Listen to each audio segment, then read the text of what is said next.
Good morning, guys, and welcome to story time. Today is going to be our last story time before Christmas. So I have a book here that we're going to read. It's called The List, and it is 1225 Evergreen Lane. It's by Jean Natali Jr. and Matt Kabbalah. I have never read this book before, so we are reading it together for the first time. Molly watched the snow-covered pine trees pass. Sam, her younger brother, slept in the seat beside her. It was a long drive to Grandma and Grandpa's house each Christmas. When Mom's old red van pulled into the familiar driveway, Molly smiled. 1225 Evergreen Lane. After helping unpack, Molly and Sam headed to their room. Grandpa followed. "I have a surprise for you in the attic," he whispered. Immediately, Sam raced past Molly and scrambled up the attic stairs.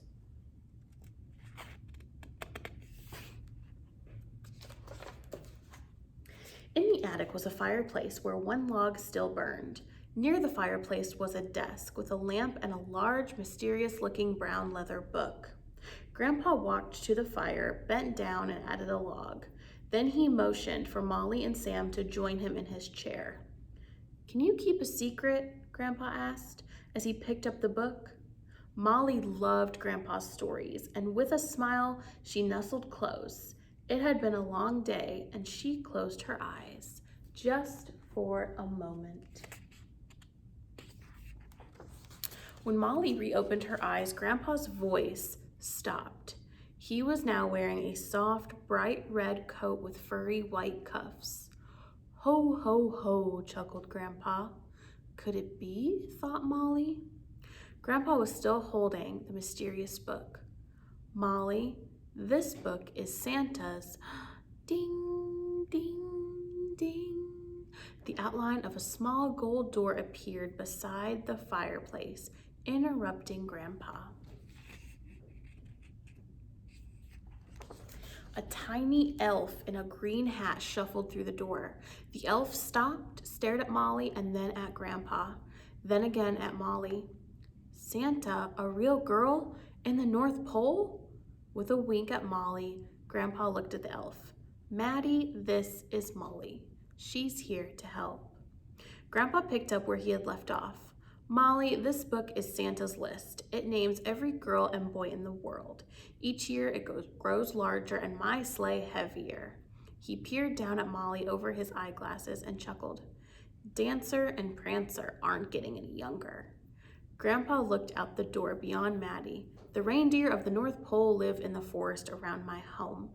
There is one whose help we want, but we need your help first." "I'll do it, Grandpa," she blurted. "I knew you would, Molly," he said with a smile. Maddie led the way to the reindeer forest. "Up here," she said, motioning. Molly could see reindeer. They were playing. Laughing, she ran behind Maddie.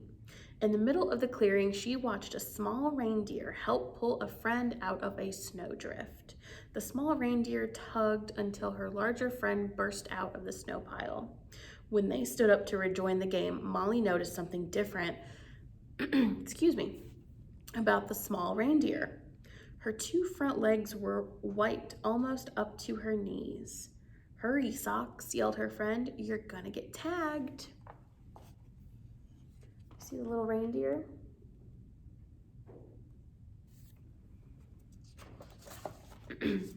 Eventually, the reindeer paused the game and trotted toward their visitors. Maddie gave Molly a smile and turned to the reindeer and said, "This is Molly. She's friends with Santa."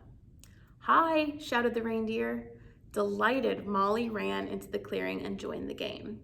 And when Maddie fell, Molly was the first to stop and help her up. Molly's kindness did not go unnoticed. The small reindeer with the white front legs trotted over. "Hi, I'm Celia, but everyone calls me Socks."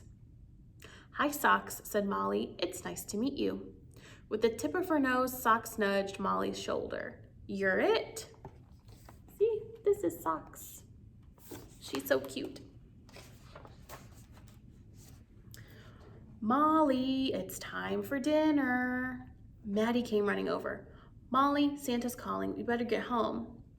Molly smiled as she watched Maddie turn and head towards Grandpa's house. It was hard to believe that she had spent the afternoon playing with elves and reindeer and that her grandfather was Santa. When she looked back towards the clearing, she was startled by a reindeer nose inches from her own. Bye, Molly, said Socks. I had fun playing with you today.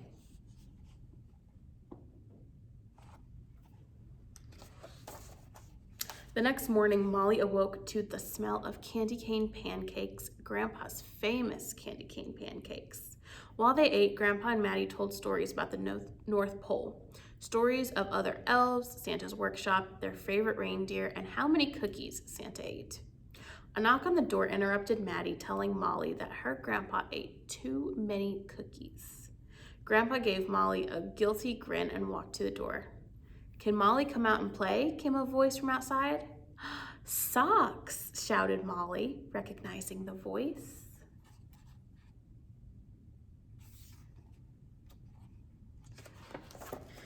Never straying far from Grandpa's house, Socks led Molly on a grand tour of the North Pole.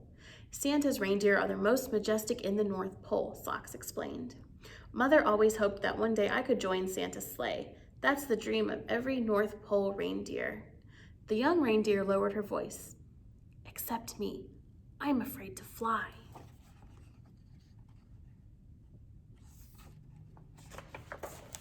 Socks, you've shown me what you love. May I show you what I love? Asked Molly. Then she began to spin gracefully across the snow. Socks felt an instant joy watching Molly dance, and before she knew it, the small reindeer was dancing alongside. When Molly slowed to a stop, her head sank. I love to dance, but I was afraid to try out for the Christmas recital again this year. Socks stepped close and with her nose gently lifted Molly's head. You can do it. Just be brave enough to try.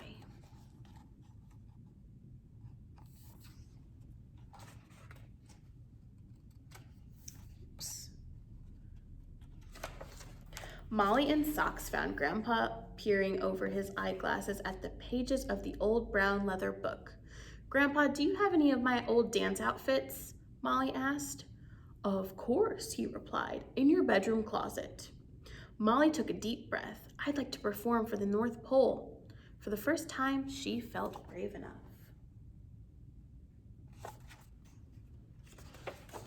After a final leap, Molly took a bow to shouts and applause from the elves, hoof stomps from the reindeer, and loudest of all, joy-filled ho, ho, ho from Grandpa. Molly beamed. You did it, Molly, shouted Socks. We did it, said Molly, wrapping her arms tightly around Socks' neck. It was the first real girl hug that Socks had ever received. Molly then whispered, Socks, you were right. We can do almost anything if we are brave enough to try, even fly.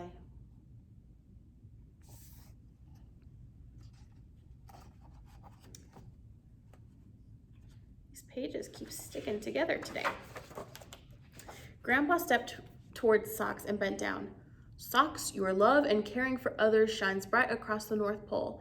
There is no greater gift. Grandpa lifted a small bell from the pocket of his red jacket. It was the bell that each of Santa's reindeer wore, filled with North Pole magic that helped them fly on Christmas Eve.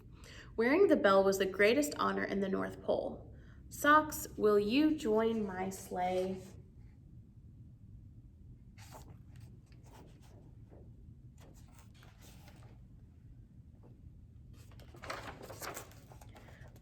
Molly looked around the room. It was the best Christmas ever. She was proud of Socks, who looked down at the bell now hanging snugly around her neck. With a smile, Molly moved closer to Grandpa. It had been a long day, and she closed her eyes for just a moment.